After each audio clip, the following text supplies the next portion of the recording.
சரசு சமையலுக்கு வரவேற்கிறேன். இன்றைக்கி சரசு சமையலில் பார்க்க போகிறது பூண்டு குழம்பு.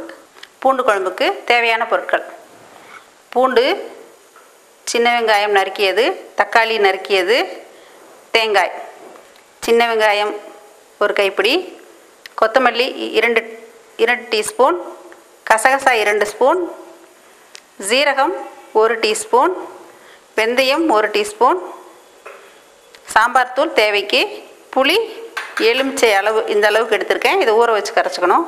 மஞ்சத்தூள் தேவைக்கு, உப்பு தேவைக்கு. இப்போ இந்த பூண்டு குழம்புக்கெல்லாம் நல்லெண்ணெய் ஊற்றி பண்ணால் தான் நல்லாயிருக்கும். நான் இப்போ வறுக்கிறதுக்கு தேவையான பொருள்லாம் இதில் போடுறேன். சின்ன வெங்காயம் ஃபஸ்ட்டு.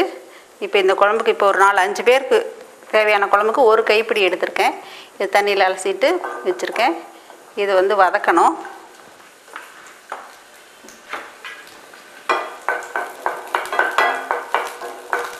இப்போ நான் சொல்கிற எல்லாமே இப்போ டேபிள் ஸ்பூன் அளவு தான். மல்லி 2 ஸ்பூன் வச்சுருக்கேன், கசகசா ஜீரகம் 1 ஸ்பூனு.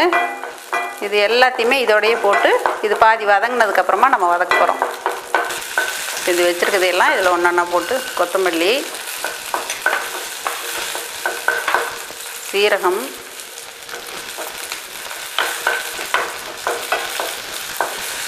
அடுத்ததாக கசகசா. பூண்டு குழம்புக்கு இதெல்லாம் போட்டு பண்ணும்போது கொஞ்சம் ரிச்சாக நல்லாயிருக்கும். சாதாரணமாக வெங்காயம் போட்டு தக்காளி போட்டுட்டு வதக்கிட்டு சாம்பார் தூள் போட்டு புளி கரைச்சி ஊற்றி தேங்காய் அரைச்சி ஊற்றி வச்சா அது ஒரு டேஸ்ட்டாக இருக்கும். இதெல்லாம் போட்டு பண்ணுறப்ப இன்னும் கொஞ்சம் டேஸ்ட்டாக இருக்கும்.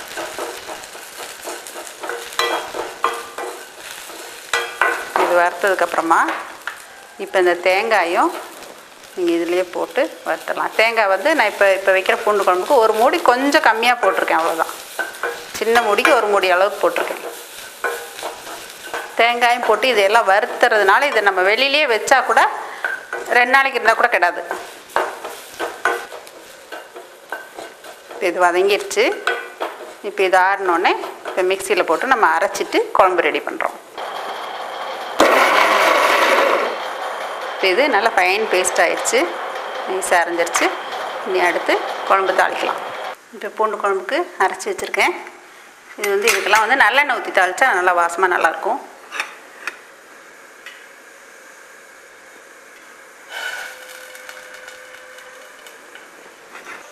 இதுக்கு கடுகு கொஞ்சமாக ஒரு 4 உளுத்தம்பருப்பு போட்டால் போதும். அடுத்ததாக வெந்தயம் போட போகிறேன். புளிக்குழம்பு எல்லாத்துக்குமே நம்ம வெந்தயம் போட்டு தாளித்தா நல்லா வாசமாக இருக்கும். அடுத்ததாக கருவேப்பிலை, வெங்காயம், சின்ன வெங்காயம் இந்த மாதிரி நான் ரவுண்டாக கட் பண்ணி வச்சுருக்கேன். சாம்பாருக்கெலாம் நம்ம நீட்டமாக கட் பண்ணுவோம். புளிக்குழம்பு இந்த மாதிரி இதுக்கெல்லாம் ரவுண்டாக கட் பண்ணிக்கணும். அது வதங்கும் போதே பூண்டு நான் ஒரு 6 பல் நல்லா பெருசாக உரித்து எடுத்து வச்சுருக்கேன்.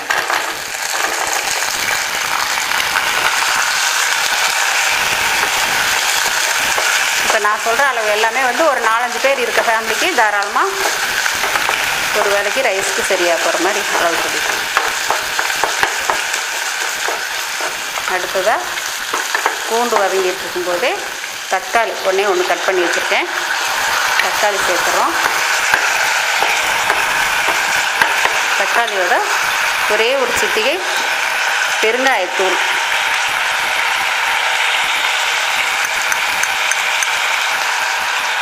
சேர்த்தாச்சு.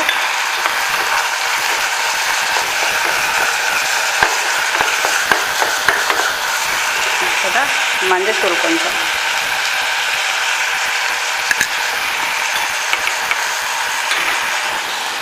காரத்துக்கு தேவையான அளவு சாம்பார் தூள்.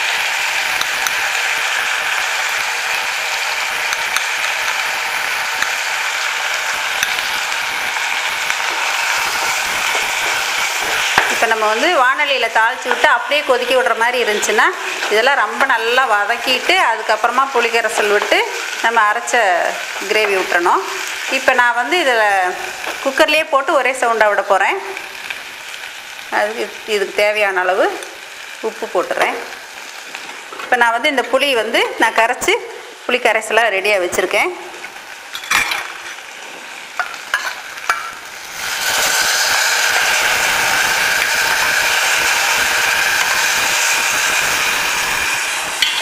போட்டாச்சு.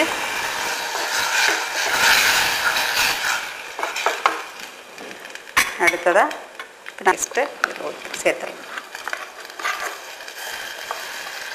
சேர்த்துட்டு குக்கர் மூடிட்டு ஒரு சவுண்டு விட்டால் பூண்டு குழம்பு ரெடி ஆயிடுச்சு.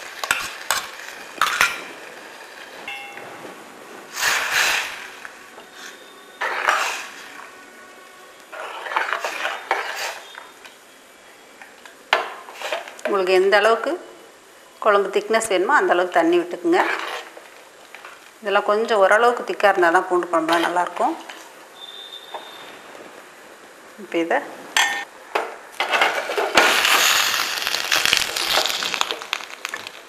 ஒரு சவுண்டு விட்டுறலாம்.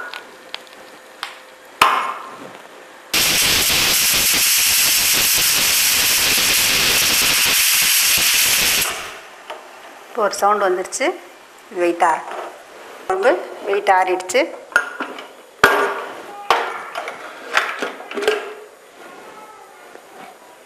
நல்லா அந்த நம்ம ஊற்றுற எண்ணெயெல்லாம் மேலால் வந்துடும் புளிக்குழம்புல. புளிக்குழம்புனாவே கொஞ்சம் சாதாரணமாக ஊற்றுறத விட ஆயில் ஒரு 2 ஸ்பூன் அதிகமாக தான் பிடிக்கும். இந்த பூண்டு குழம்பு சாதத்துக்கு ஒயிட் ரைஸ்க்கு ரொம்ப அருமையாக இருக்கும். வரகு சாமை இந்த மாதிரி ரைஸ் வச்சுட்டு கூட இந்த பூண்டு குழம்பு எடுத்துக்கலாம். நீங்களும் ட்ரை பண்ணி பாருங்கள்.